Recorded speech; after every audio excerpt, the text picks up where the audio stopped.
Honorable Principal and Honorable Teachers and my dear friends, Assalamu Alaikum. My name is Maroof and I represent a speech of a happy independence.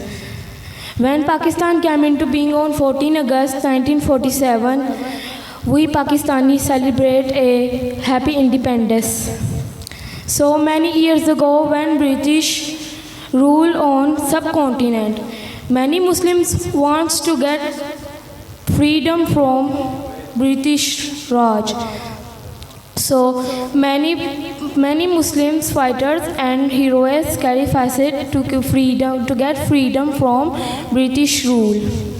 Due to this freedom from brave fighters and heroes, we must perform all our duties responsible and support our country's development. Thank you very much.